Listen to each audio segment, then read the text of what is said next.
Good morning, Woods. I'm Logan, and today, Wednesday, April 22nd, is Earth Day. We have a very special Earth Day program for you, so please enjoy and remember to love our Earth.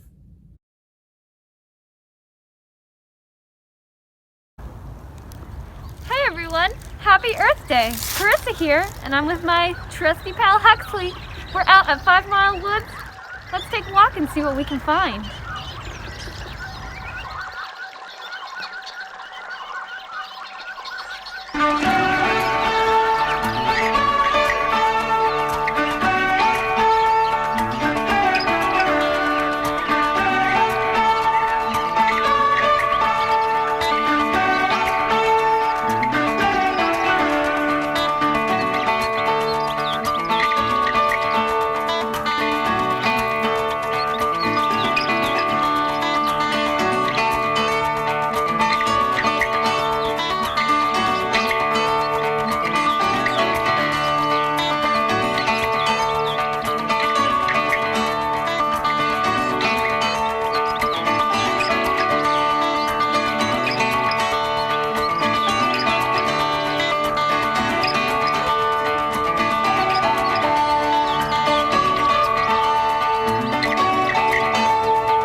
U.S. Senator Gaylord Nelson of Wisconsin came up with the idea of Earth Day after seeing the damages caused by the 1969 Santa Barbara oil spill, which spilled an estimated of 3 million gallons of oil into the ocean.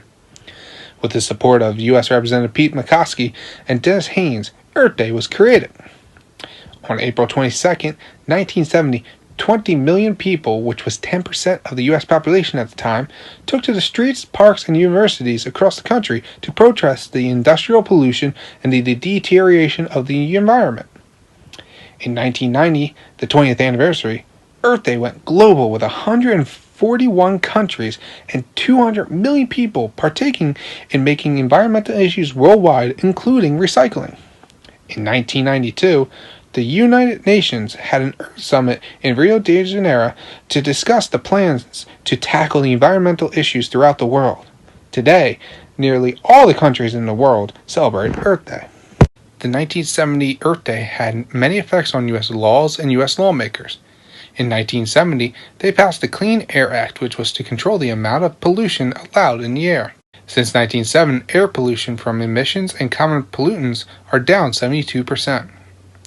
In December of 1970, President Nixon signed the creation of the Environmental Protection Agency, which oversees environmental laws like the Clean Air Act.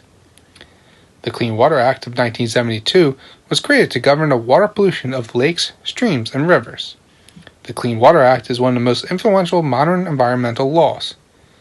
The Endangered Species Act of 1973 was created to protect the impaired species from the extinction.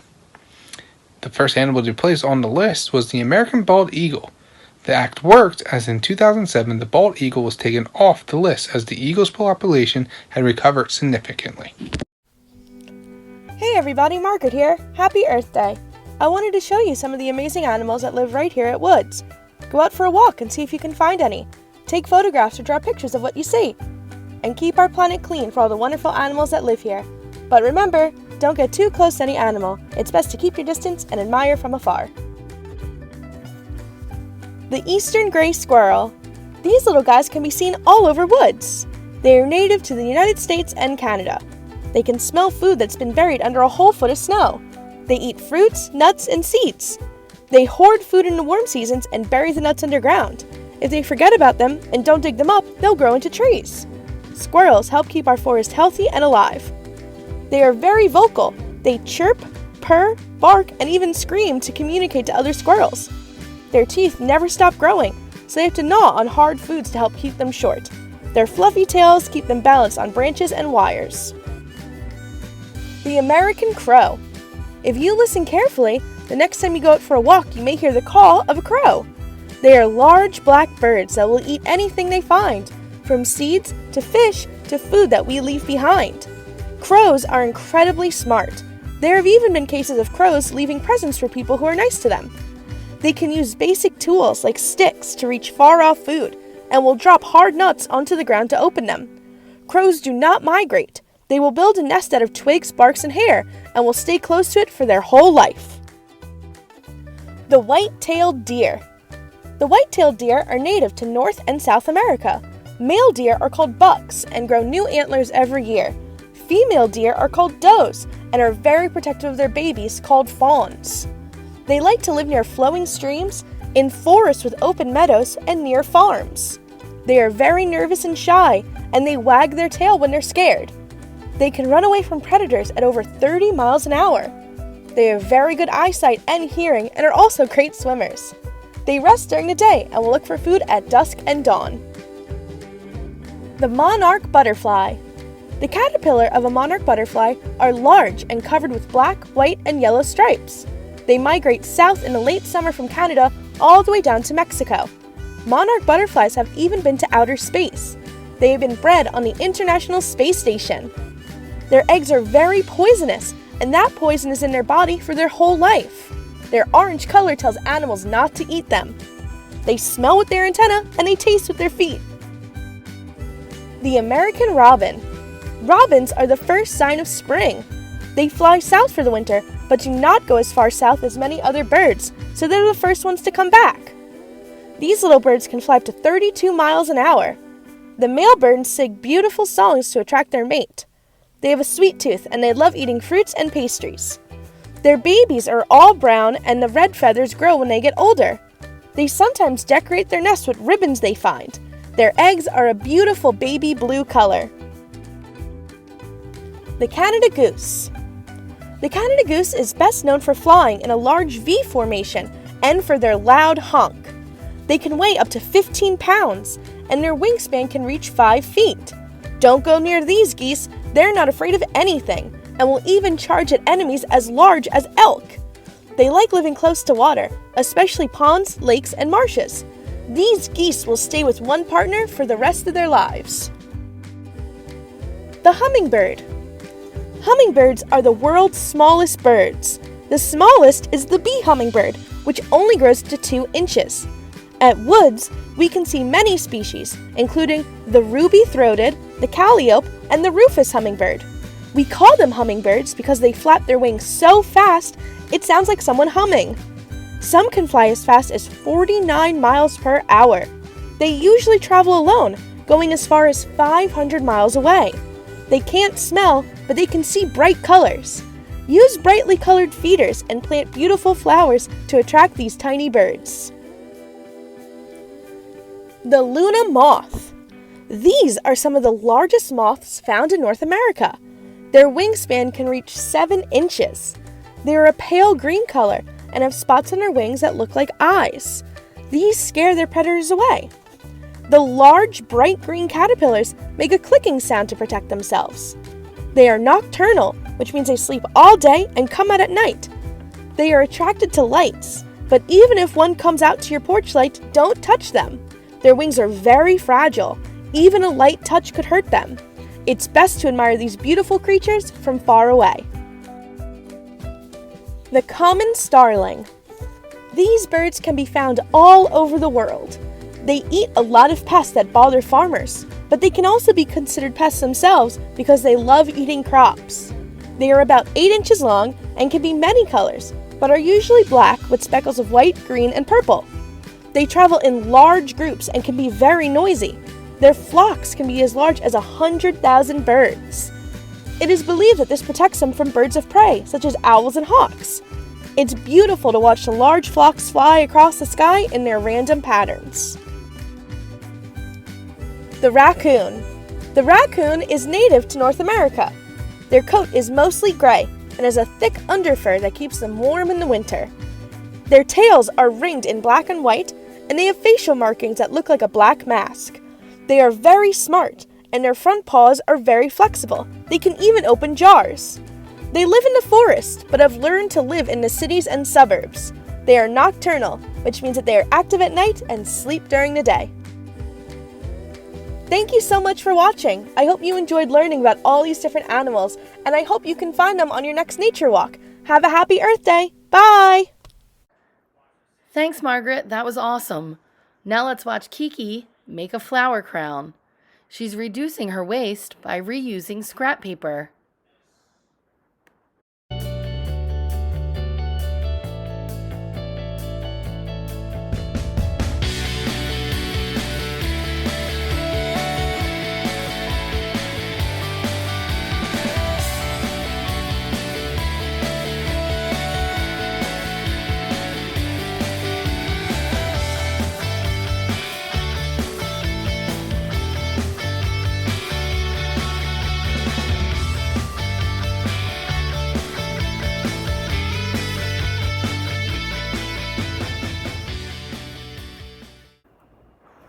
Now let's talk about endangered species.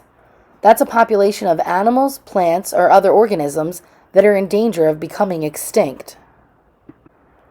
A plant or animal becomes an endangered species when there are less than 2,500 mature individuals of that species left in the world, when their natural predators have grown in number, the climate that it lives in is changing, or the places it lives have been destroyed. There are some ways we can help. We can educate ourselves and friends about endangered species in our area. We can recycle and buy sustainable products. We can reduce our water consumption and our personal footprint. And we can use less plastic. Now let's meet some of the endangered animals of the world in this really cool video that Chad put together for us.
Wow, I never knew so many amazing animals were on the endangered species list.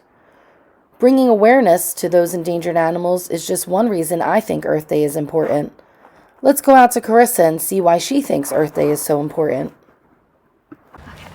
Earth Day is important to me because it encourages people everywhere to celebrate protecting our planet from things like deforestation and pollution. By taking part in activities like planting trees and picking up litter, we're making our world a happier and healthier place to live.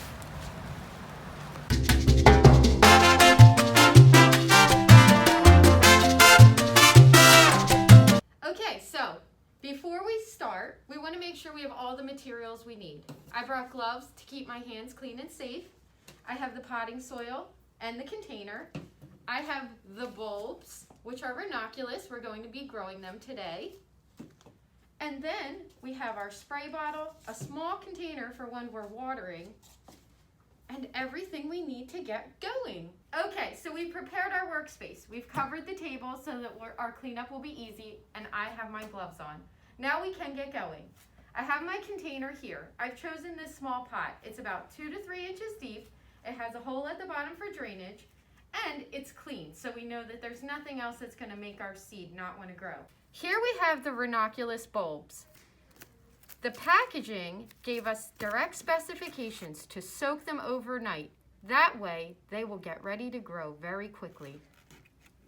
Okay, here I go. I'm going to put the soil into our pot. I'm going to use our little shovel, and I'm going to gently put it in there. And we want to make sure we have enough, because even though these are little tiny bulbs, they're going to grow into a large plant, and they're going to need lots of space for healthy roots. Now it's time to put our bulbs in. It's good to wet the soil before you put the bulbs in, so it's a nice, happy place for the bulbs. We're just going to tamp it down a little bit with the water. Make sure it's nice and moist and that it's soaking in there, so our bulbs will develop nice, strong roots. Now we'll take our soaked bulbs and take them out of the water, and the packaging said 3 inches deep.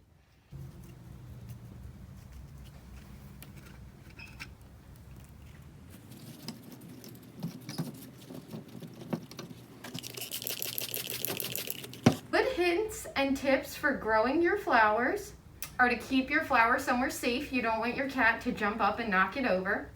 You don't want someone else to get into it and play in the dirt. And you also want to keep them warm. A good place to hide them as they start to germinate is on top of the refrigerator. Otherwise, a quiet, sunny windowsill will do the trick. But once they sprout, they definitely need sunlight. You're going to need to remember to water your plant, whether it's a seed that hasn't sprouted yet, a little tiny baby sprout, or a full-grown plant.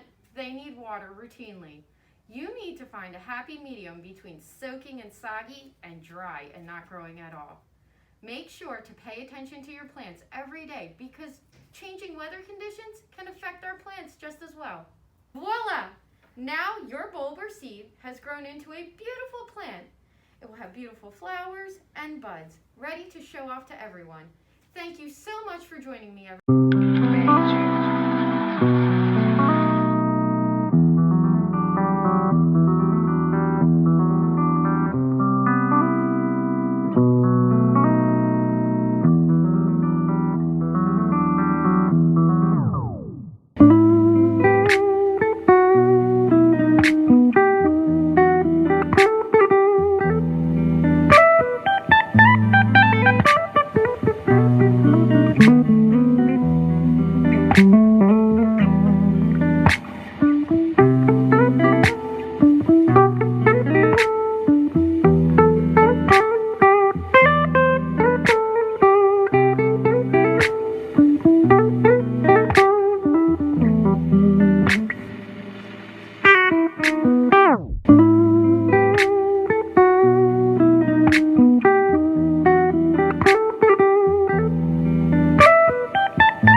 everybody. I'm here to talk about Earth Day. We're super excited about it. It also is the same day as Administrative Professional Day, so we got lots of stuff mixed up here. But come on by and see what we have. Yellow Daffodil was kind enough to make us Earth Day magnets. And we also have one of my favorite items. These are called Tweet Treats, and they're for the birds. And they totally help the birds around here, which you know we have a lot of. We can hang these out in our little garden, which we'll be working on tomorrow, adding the Boy Scout garden outside WEC, which we love to do because the plants are great for the bees that come around and pollinate, and also the birds that we get to see.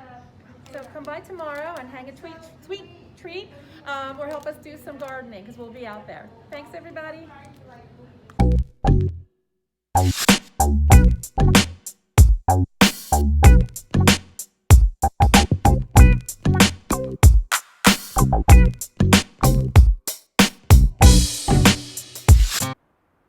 Okay, everyone, let's end this show with a song. Get up and dance, or stretch, or wiggle, or sing along. We're going green. We're going green.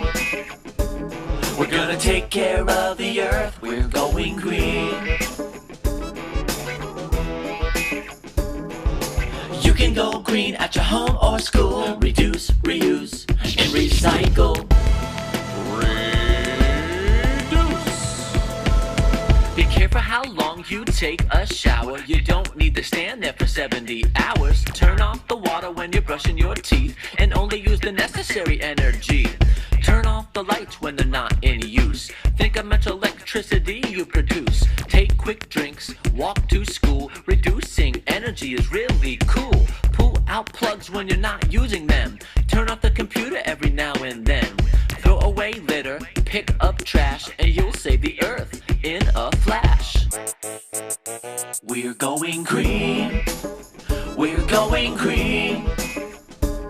We're gonna take care of the earth. We're going green. You can go green at your home or school. Reduce, reuse, and recycle.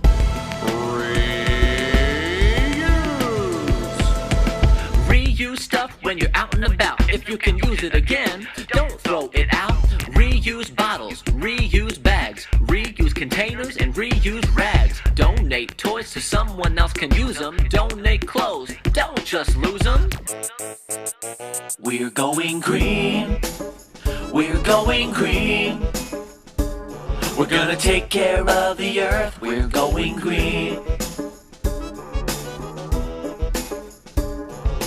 You can go green at your home or school. Reduce, reuse, and recycle. Just throwing away is not enough. Recycle some things to make new stuff, like paper, cans, and plastic too. Glass and cardboard out the wazoo. Game CDs and DVDs. Light bulbs, cartridges, and batteries. Laptops, cell phones, and the news. Lots of metals you can choose. We're going green.